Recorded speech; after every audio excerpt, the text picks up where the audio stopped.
we are meant to be learners, and we can be doing way more than we're doing because our brains have the capacity to do it.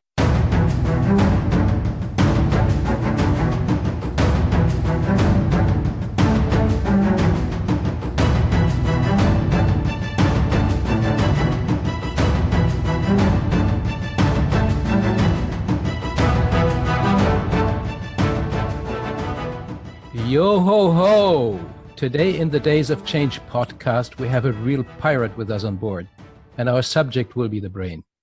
Not only the pirate brain, but the brain of everybody, and in particular, the brain of learners. We want to discuss how learning strategies have changed with the progress of neuroscientific research and what that means for future corporate learning programs. The Days of Change podcast brings you conversations about all aspects of corporate and individual change. My name is Holger Nauheimer, and you will find more information at our website, which is changedays.com/podcast. My guest today is Lauren Waldman, the learning pirate from Toronto, Canada. Lauren, you moved to Tokyo at the age of 19, where you were teaching English language. You stayed there for 5 years, and when you returned, you studied adult education and became a corporate learning professional. Your enlightenment happened obviously a few years ago when you stumbled into the presentation of a neuroscientist. This presentation changed the path of your life, as I understand, and you will tell us why and how in just a moment. As a consequence, you took courses at Harvard and Duke in neuroscience, and you founded the Learning Pirate 2 years ago as an advisory service for companies which want to develop learning strategies that stand the test of the 21st century. Fire in the hole! Yar, matey! Welcome, Lauren Waldman. Yar! Thank you, Holger. It's so lovely to be here. It's lovely to have you. Lauren, who is your favorite pirate in history, literature, or movie, and why? Oh my gosh. So it might be a little bit too recent, but Captain Jack Sparrow, he's got my heart. It's his little bit of goofiness with his cleverness, with his overall look. He's lovely. I really love Pirates of the Caribbean. It's wonderful. Yes. Great. Yeah, and I want to come back to Captain Sparrow in a moment, but before we come to him, I would like to ask you, what is your own pirate nature? I've been asked this so many times, and there's a photo of myself and my sister sitting in my father's car, and I must have only been about 3 years old, and I was trying to commandeer it because I was there in the driver's seat, just taking on the world. So I think the pirating started back then, but as I grew up, the pirate really became a way for me to explore and become adventurous, and it just seemed so fitting years later. Just being a world traveler and a speaker, it just seems so fitting to really incorporate that into this amazing new business that I started. So that's where the pirate comes from. So one time a pirate, always a pirate. Yar. Oh, I think we'll have to explain later on what yar means. Yes. Let's keep our listeners a little bit curious about that. And it's quite interesting. I mean, of course, piracy has two sides. We tend to romanticize pirates a bit, and of course, particularly with Pirates of the Caribbean and Jack Sparrow. I mean, in reality, of course, they are brutal criminals. I mean, people became aware of this at the time when there were, on the one side, lots of political parties in Europe which called themselves pirate parties, and at the same time, there was all these abductions in the Red Sea, in the Indian Ocean by Somali pirates. And we also have seen the image of Tom Hanks, aka Captain Phillips, which is quite different from what, of course, films like Pirates of the Caribbean portray. So you wouldn't call your company Learning Mafia, would you? Or maybe some. So, what's the aspects of piracy which you can relate to? I think when it comes to the piracy, when we look at exactly what you were just saying, where pirates kind of started, they were really sort of the first types of menaces of the sea, and they were menaces of society. And looking at it from that perspective, with the initiatives that I'm trying to move forward with, and sort of this learning revolution that I'm putting forward, it kind of feels like I'm pirating a little bit and sort of commandeering conversations all over the world to sort of change those perspectives and sort of using that little bit of menace that comes with the pirate to really push forward. So I do take a little bit from the menacing pirates, but for the most part, it's focusing on the whimsical. And let's get into that subject in just a moment. But before, let's talk a bit about your life. I mentioned in my introduction that you have been living in Japan for 5 years. What was the greatest lesson you learned in Japan? Oh, wow. Moving to Japan when I was, 19, I learned how to really work and how to be incredibly loyal because that is very ingrained in their culture. And, being from North America, we can tend to be a little bit lackadaisical sometimes when it comes to that. But the respect and the loyalty that I learned from sort of really growing up as a professional in that environment was probably the most valuable lesson that I still have to this day. Yeah. How long did it take you to really get a foot into the culture? It took, I could say, it took a good year. I think anytime that you go somewhere where the culture is so different, you get there in 3 months, and especially coming from Canada and from Toronto, where I was surrounded by diversity of culture, my entire life, and then going somewhere where it was just very, very different. It definitely took a good solid year for me to integrate into it and to understand it a lot better, but then to also reflect back on how I could see what wasn't so great about my culture.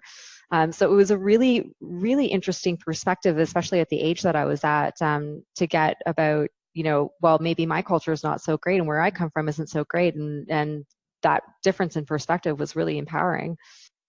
I hope that we sooner or later also have listeners from Japan. So maybe you can greet them or say some nice words to them in Japanese.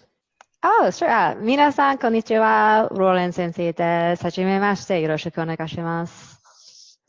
Sounds authentic. I mean, sushi restaurants or something like that sounds a little bit like that.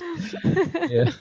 I've been to Tokyo twice. A friend of mine lived there for a while, and I found it really, really fascinating. And as you say, a totally different culture.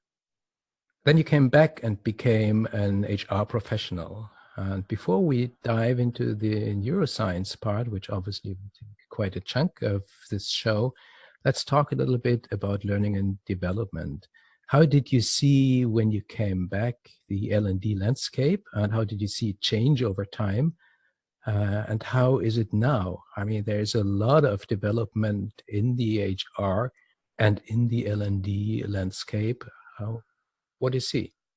That's a really interesting and excellent question. When I first came back, I don't think that learning and development as a function was really integrated into business at the time. I mean, there was training and there were training sessions and there were workshops. But L&D as its own entity within organizations really didn't seem to exist. And to that point, it took some time even for colleges and universities to adapt and to include these courses for the corporate environment versus, becoming a teacher within school boards. So even from that perspective, when I first was in university, these courses didn't exist.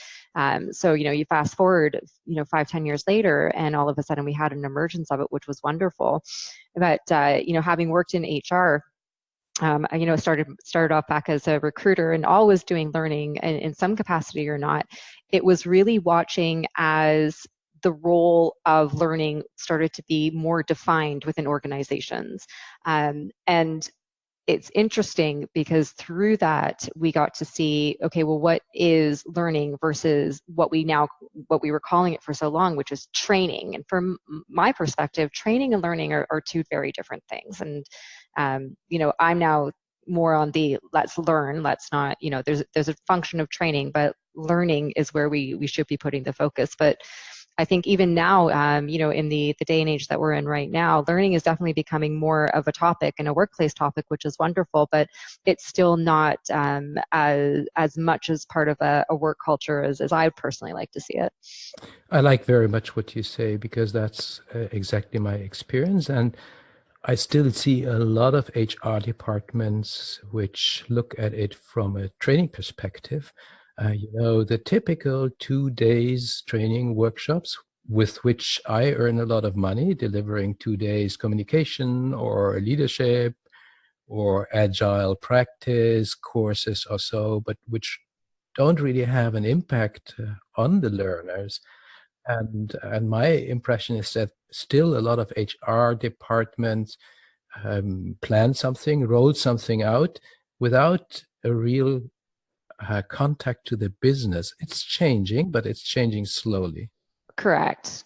And it's the value proposition within learning, and that it was very much a big driving force as to why I decided to leave my career in the more corporate environment of learning and to pursue not only the neurosciences but my own company, was because I felt and I saw that the value proposition of what was being done within these organizations, it wasn't there, and it became very much an activity or a function, a sort of a check that we did that, and we did that in our quarter, and great. But as far as what the actual outcomes were for that and what the actual human impact was, it wasn't there. But the consequences of it not being there were definitely vocalized through, if people weren't meeting sales targets, well, but you went through that training, what happened? So it was, the value proposition was definitely lacking. Right. And now, of course, with the dawn of artificial intelligence creeping into HR and all other kinds of business functions, now the pressure to do something different is really there. Yeah, and it's interesting. I with AI sort of creeping up into everywhere, of course, in learning and in HR function as well. I had this sort of moment of thought over a discussion with somebody who's in the field of AI, and I said, "Well, hold on a second." I said, "We're trying to teach machines. We're teaching machines, and we're we want them to learn, but when was the last time the people doing that stopped to learn themselves and learn about how they're learning? If we can't understand how we're learning, then how is it that we're teaching machines to do what we're supposed to be doing?" You mentioned that there's a difference between training and learning. What is actually the difference? I heard, I think I'm going to steal this. I can't remember the gentleman's name, but he explained it so brilliantly, which is, training is really when we get into the act of doing. Learning is the focused attention and the brain absorbing and taking in the knowledge and the skill, but training is the actual hands-on. And the way that he described it was in relation to sex education in schools. He said, you want your children to learn about sex education. You don't want them to train in sex education. And I thought that was just such a brilliant way of expressing it. But obviously both is important in companies, isn't it? Definitely you want to train people how to fly a plane, for example. Absolutely. But again, when we're doing that, again, with that example, it's, we're learning how to do something, and then we're switching over to the training component where we're actually executing and doing. So are these two separate things, or aren't they happening at the same time? Doesn't learning also happen in training? Tell me more. I think that they can live as separate entities depending on what the initiative is, but then of course there's interrelation between the two. So, for example, if I'm currently developing a training program for a company, and this technique that I'm now using within that is utilizing the two. Whereas, okay, well, you do need to learn something, and this is very system-based. It's a system-based learning initiative, but obviously they're going to have to get some hands-on with the system to know how to do that. So my methodologies when it comes to, well, what's the learning versus the training is, well, if we just sat you in front of a computer and a whiteboard and a screen and said, okay, we're going to teach you for 4 hours on this system, but then we don't actually allow you to engage with it, what is really happening there? Is learning really happening? Well, learning is happening in the sense that the brain is taking in the skill and the knowledge, but then you have to go over to the training side where you can get into the hands-on versus, the portion of it where they can actually integrate what it is that they're actually storing in their memory. So they do work hand in hand with one another. Tell us a little bit more about this neuroscientific background of learning. It is such a fascinating sort of aspect of the work that I do now. I think that neuroscience has recently become a very, you know, for lack of better words, it's become a very sexy word in the industry, with a little bit of lack of understanding as to what it actually is. Now, neuroscience itself is really just the study of the function of the brain.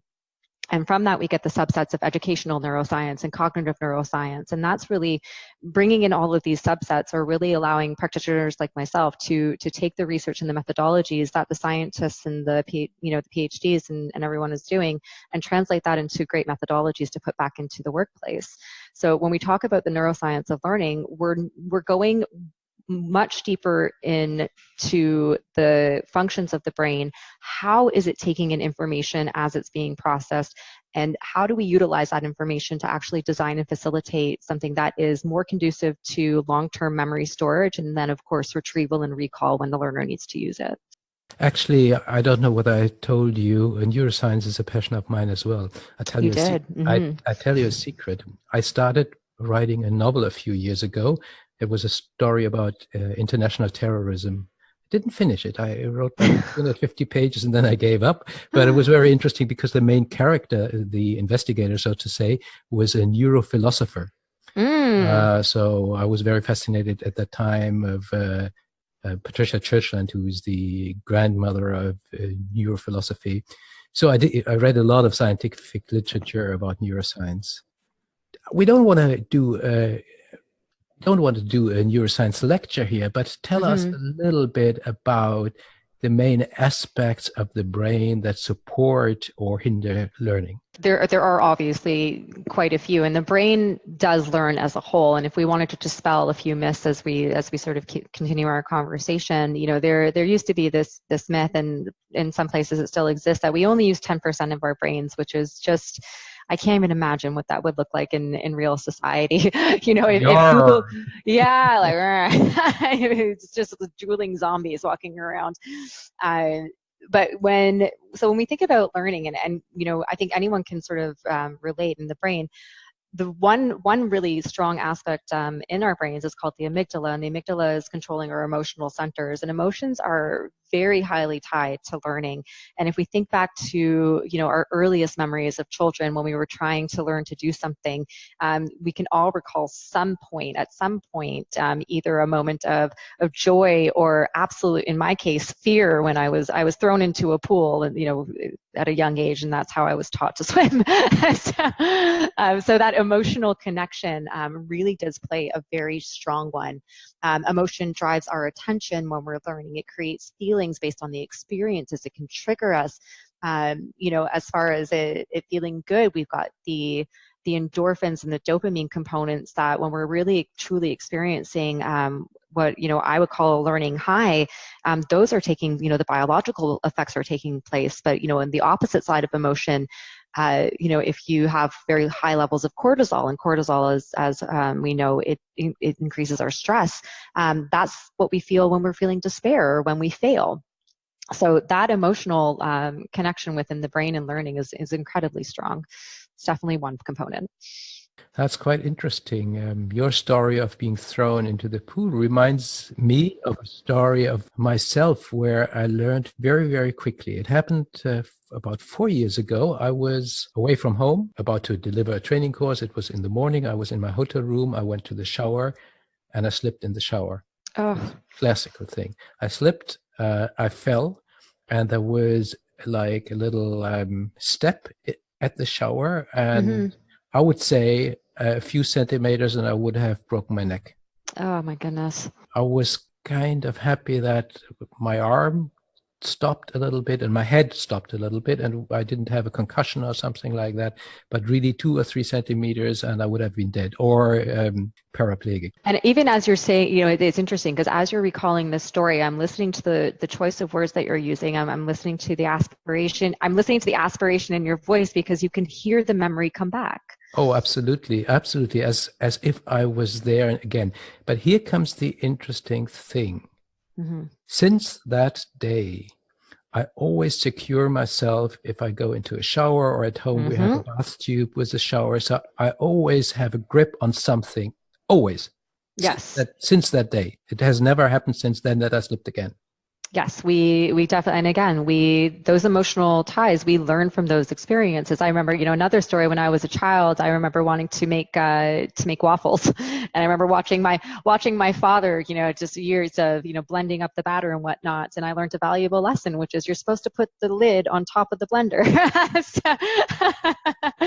Never forgot that. So it's those, and again, I got in trouble, but I was a kid, but you remember these things, and that's where the emotional side of learning comes in as well. I think, for people who are listening, we can recall both good and bad learning experiences in our lives, and and that in itself is evidence, and in the recall of our stories, it's evidence itself that it really does play a large part. Yeah, let's go a little bit more into that. I checked one of your articles, and I will obviously post them in the show notes on our website, which is changedays.com/podcast. And I really love that notion that you also repeat here, that emotion modulates virtually every aspect of cognition. I kind of kept saying that in my seminars for the last 10 years, but it's good to hear it from you. I always quote Antonio Damasio, the famous neuroscientist. Yes, wonderful. He says, we are rather feeling machines that think than thinking machines that feel. Agreed. And I think you quoted an article from Frontiers of Psychology, and let me just read a little bit of that. That really brings it to the point. It says, emotion has a substantial influence on the cognitive processes in humans, including perception, attention, learning, memory, reasoning, and problem solving. That's the point. So let's talk about how do we translate that into learning programs. I think what we have to take into consideration is, for me, it's all about the whole approach of translating that into the programs. Is we also have to understand as we're adults, and we come to the table with years and years of experience, and with that experience is tied a lot of emotions, and we have to be very sensitive to the fact that we're dealing with emotional beings. So bringing that into the classroom, obviously, we definitely want to. The environment definitely plays a large role, is creating that safe and secure environment where we can feel, less taken aback, and be more participative and not be afraid to share.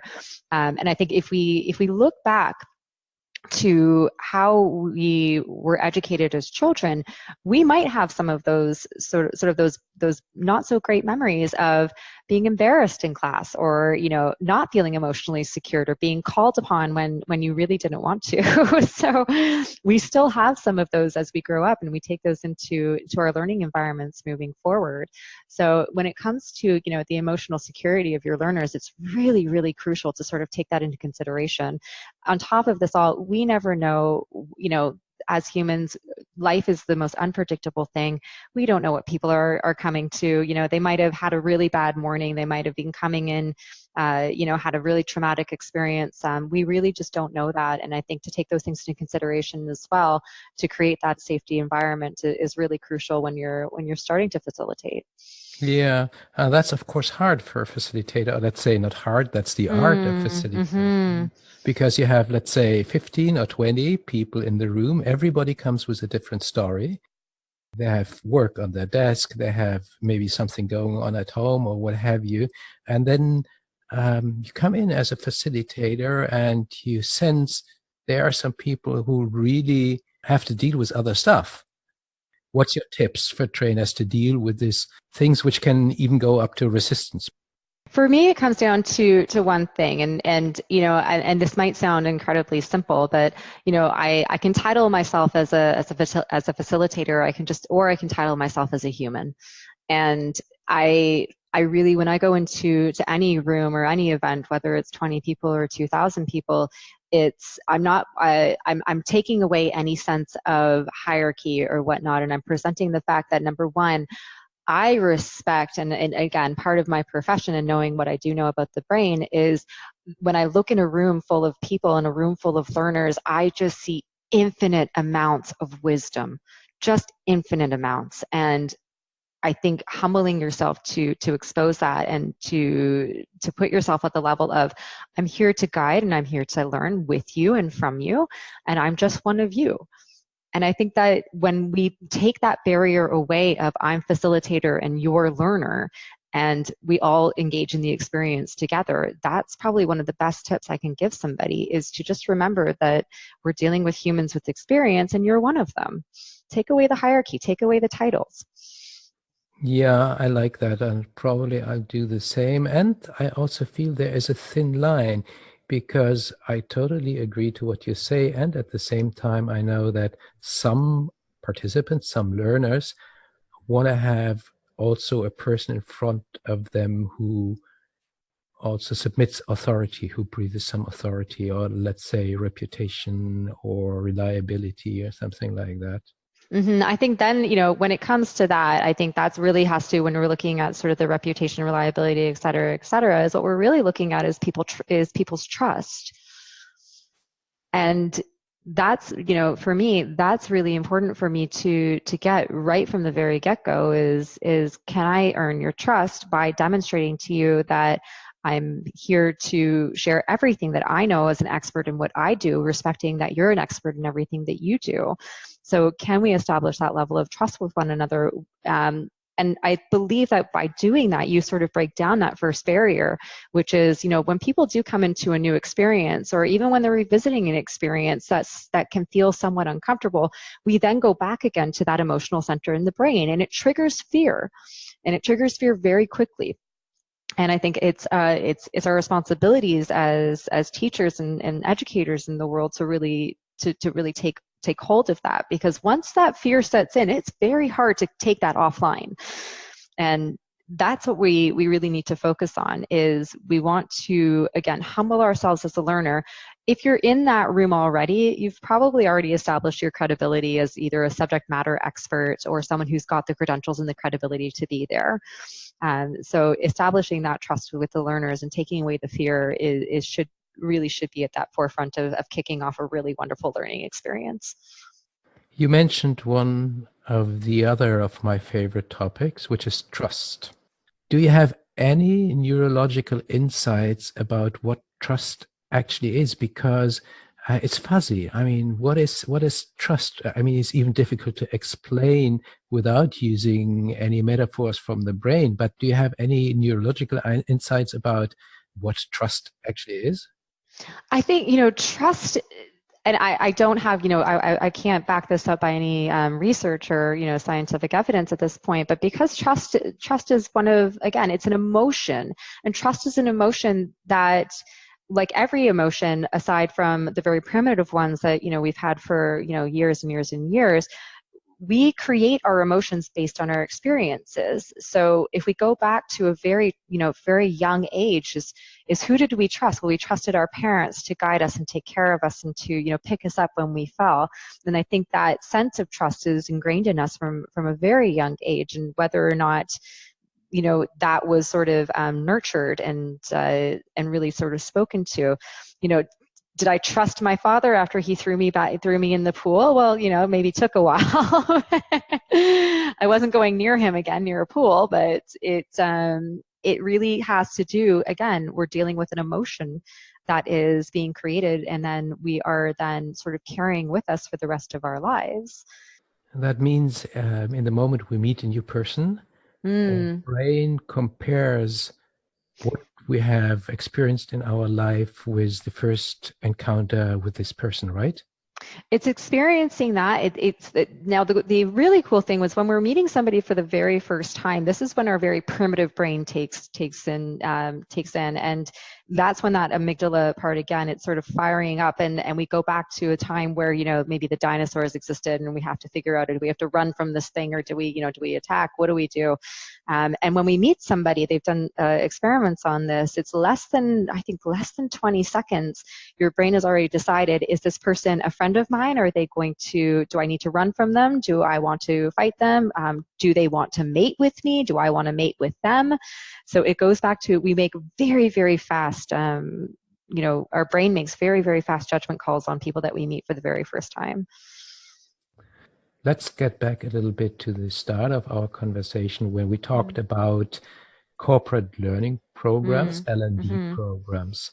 And I mentioned still the classical approach is the 2 days training class. And Mm-hmm. there are obviously new things being added beside all the other things like coaching, mentoring, and so on. But new fashions come up, for example. Micro learning is a fashion Mm. that comes up, and all other kind of stuff. I don't know whether you agree. I think the 2 days class is not necessarily the most efficient one, because I had a lot of classes where people went out and I saw them again after some weeks or months or so, and they didn't remember anything of what we have covered in the courses. What would you say are promising new formats for learning programs? And I think I want to back this up a bit, because I think where we have, definitely room to work, and where I am really trying to revolutionize the field is, what we have to first recognize is that those cognitive processes about our memory and our metacognitive processes have found that people often have a faulty mental mode about how they learn and how they remember, and they're misaligning and they're mismanaging their own learning. And we've taken that with us because we were all educated in one way, shape, or form through very institutionalized systems. So we thought, after X amount of years, some of us up to 20 years of being in formalized education, that was the way that we were supposed to learn. But at no point during that process did we ever stop to ask some, our teachers, hey, by the way, why haven't you taught me how to focus, or how can I actually remember this a bit more effectively? It was always just, well, we're going to block off sections of time to do X, Y, and Z, and I'm either going to dictate it to you, or I'm going to test you random. It was very much that methodology, and throughout those methodologies, we took those into the workplace as well, because we didn't know anything else. With the advancements in science and our abilities to look in the brain and to experiment more with different techniques, now we've got wonderful new techniques. So you mentioned micro learning, nano learning, all the little tiny learning. Those have become really hot words, but what does that really mean? So when we look at micro and nano learning, for example, those are based on research and theories about the working capacity of memory in the brain. So we now know that the brain can't take in, hours and hours of new information at a time. It just stops absorbing at a certain point. So looking at how do we go from a traditional classroom setting where you're learning for hours at a time, how do we break that up to be more conducive to the learner? And then how do we spread that out? So we've got, for example, the difference between chunked learning and now a new technique which is showing immense promise for learning, which is called interleaving.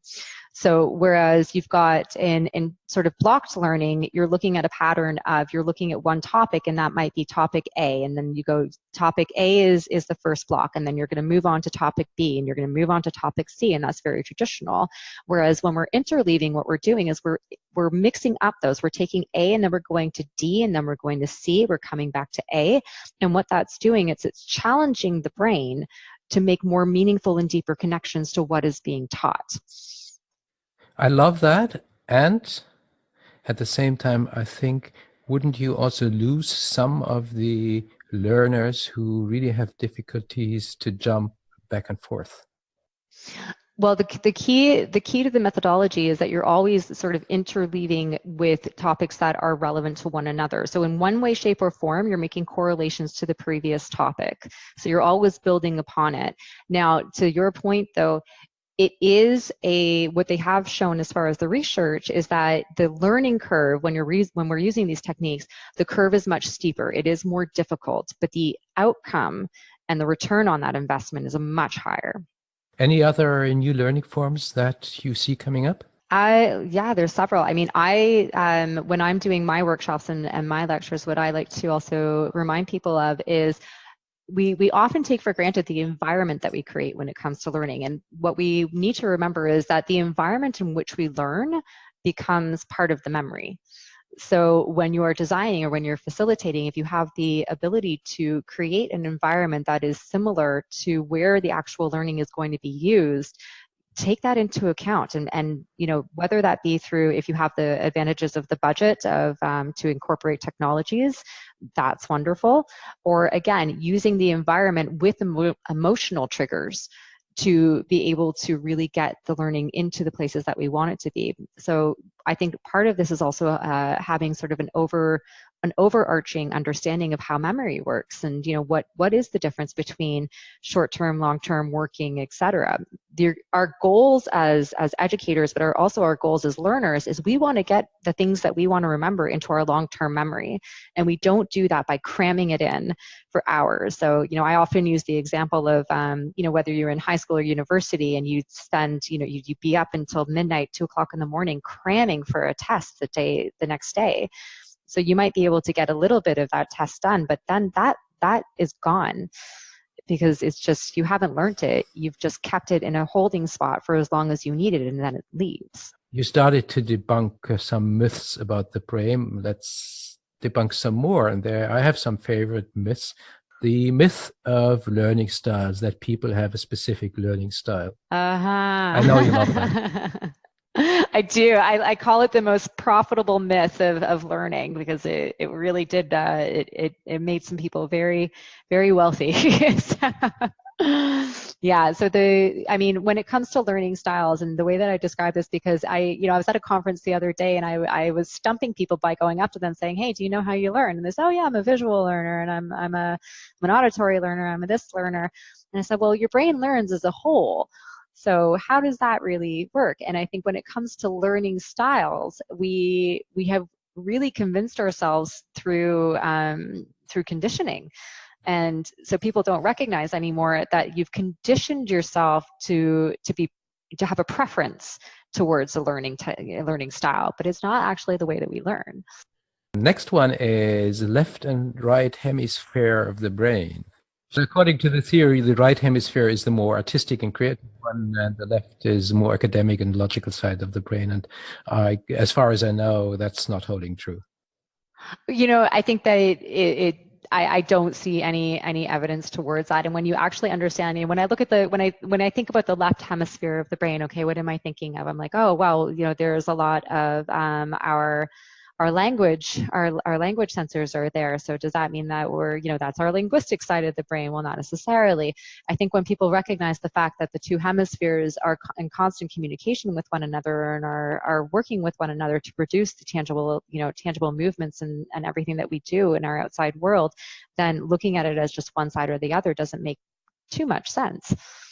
Yeah, I think it's just a great metaphor, and it sounds so great if I can say, I'm actually quite a right brainer. My creative side always takes over control. I think that's, I think statements like, when we look at these myths that we're debunking right now, and I think a big message for me is that when we believe these things, when we condition ourselves to believe these things, all we're doing is we're really limiting ourselves. Because the one message that I can't stress enough to the world right now is that we grossly underestimate the power of what we have in our 3 pounds of mass. We are meant to be learners, and we can be doing way more than we're doing because our brains have the capacity to do it. We just don't know it or trust that it does.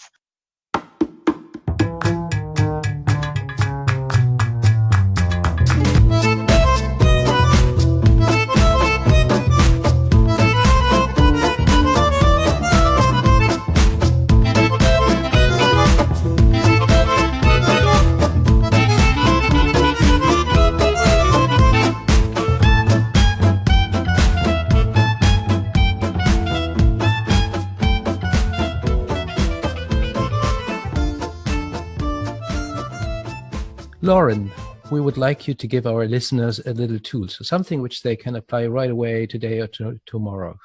I've got a couple of things in mind. So, an older but yet very relevant technique when it comes to learning is what's called the Pomodoro Technique. And the Pomodoro is just it looks like one of those old tomato timers that you would see in an old kitchen. And this is working on the fact that our working memories can only handle so much information at one time. So if you set a timer for 20 to 25 minutes, and you give yourself some focused attention on what it is that you're trying to learn, and then allow yourself a 5-minute break to diffuse that learning. And what I mean is, when we're learning, we're going into two different modes. You can be in the focus mode, which would be while that timer is on, you're very well focused and you're taking in. But then we're going into diffused mode when you're taking that break, and you're just allowing that information to absorb and to relax into your brain, so that your brain can then go in and make connections to things that it might already have the ability to make connections with. So that's one definite mode. Another one, which I absolutely love for myself as well, is if I'm reading something. I do a lot of reading of very heavy research papers and scientific papers. What really I love to do is, as opposed to highlighting or just taking notes or point forming, what I'll do is I'll take a piece of the sentence or whatever it is that I want to keep on one side of my page, but on the opposite side of the page, what I'm doing is I'm making my own associations. I'm either creating a story or I'm actually drawing a picture of something that is going to trigger the memory back to that one point. So those are two sort of, different methods, but really great tangible methods that people can go and try when they're trying to learn something.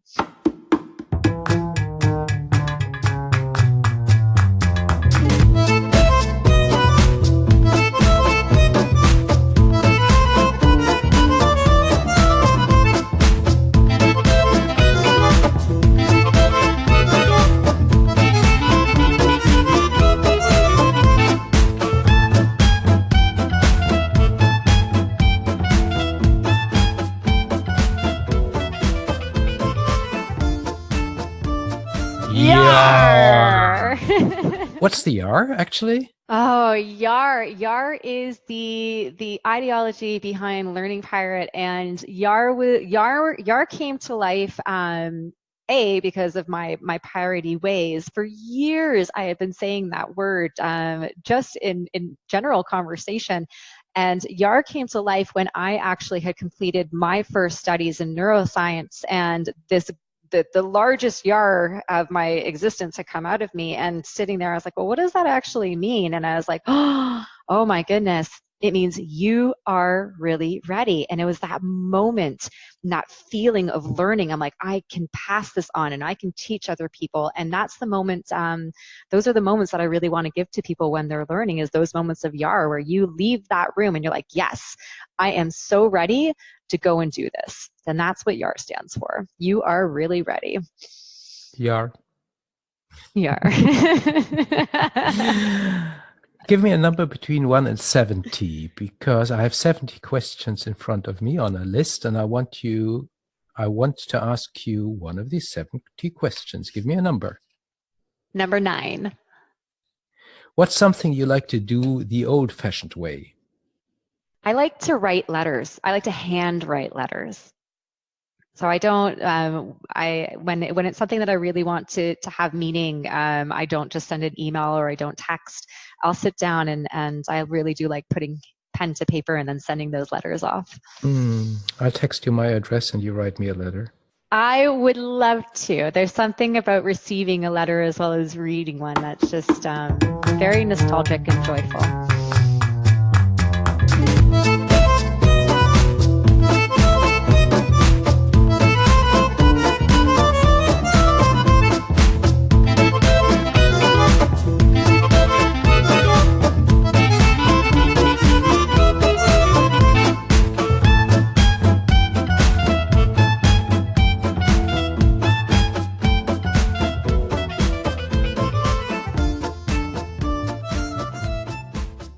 Would you tell me, please, which way I ought to go from here? That depends a good deal on where you want to get to, said the cat. I don't much care where, said Alice. Then it doesn't matter which way you go, said the cat. So long as I get somewhere, Alice added it as an explanation. Or you're sure to do that, said the cat, if you only walk long enough. I was expecting an extravagant contribution to our reading list, and you didn't disappoint me. So when I asked you to name a book that had a strong impact at you, you named Alice's Adventures in Wonderland. Why Alice? Oh, Alice has my heart. Alice, I always say that one of my sort of kryptonites in life is curiosity. And I think Alice in Wonderland just embodies that so much, the curiosity to learn and to look and to explore and to adventure. And and to test your rationale and your reasoning. It just encompassed everything for me. Not just when I was little, but even now, it's just something that is just, it's the adventure and the meanings and the wordings, and I mean, it was just so beautifully written as well. That I think it's just something that's really, really, Alice is really dear to me.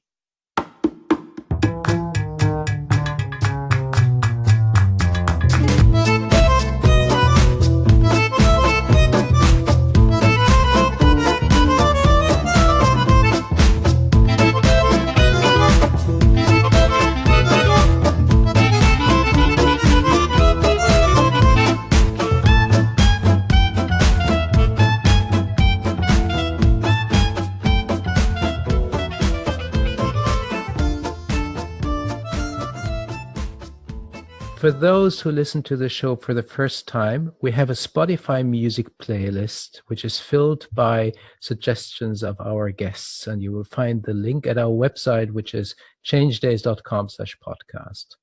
Lauren chose Let Me Entertain You by Robbie Williams, Pure Imagination from the Willy Wonka movie, and finally Titanium from David Guetta. Talk about one song which is really important and why it is important for you. I'm going to go with Willy Wonka, Pure Imagination. It's, I think, imagination and whimsy and the ability to tap into the child in you that sees things as fantastical and new and wonderful and beautiful. That's what that song represents to me. And I just, I'm getting emotional. Just, I can't even come up with the words to even explain right now. But for me, that song, especially it's sung by an adult, it just means that much more, because I think as adults, we tend to forget about that little bit of whimsical, adventurous little child that we all were. Mine is still very active in my life, and pure imagination to me, that's what that encompasses, is just you let yourself look around the world and imagine what it is that you want to see, and who knows, maybe you can actually make it come to life.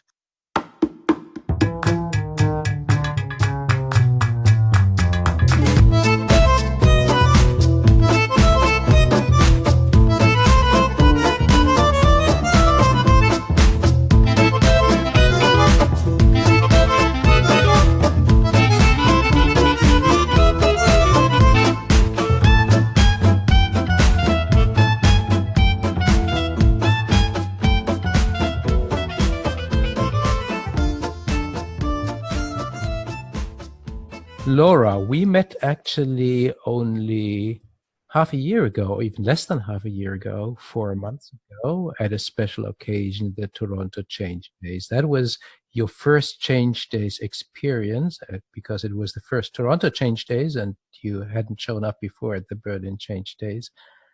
I would like to hear your assessment from a neuroscientific point of view, because a lot of things we touched in our conversation, I think, are kind of inbuilt in the design of the Change Days.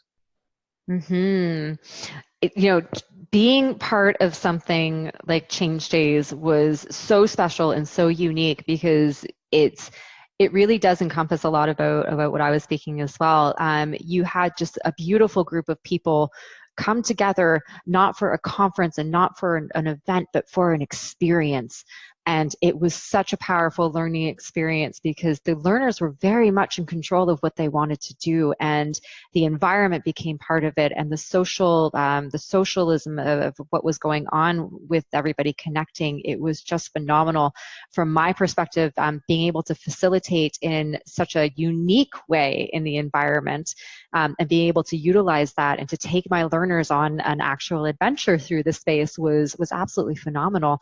So when we look at and I really do believe we need more things like this. We need to sort of look at different ways that we can all come together and share our expertise and learn from one another in these types of places where it's not as structured, where we can actually enjoy and identify with multiple different people in different levels, but still come together as one for a wonderful experience. Lauren Waldman, it has been such a pleasure to talking to you, and I would like to continue for hours and hours, because we just started to scratch the surface of a subject which is so much at my heart, the learning environment. So thank you so much, and I would really like to say goodbye with a big yar. Oh, yar! Thank you. You are really ready, everybody. Just go out and get it.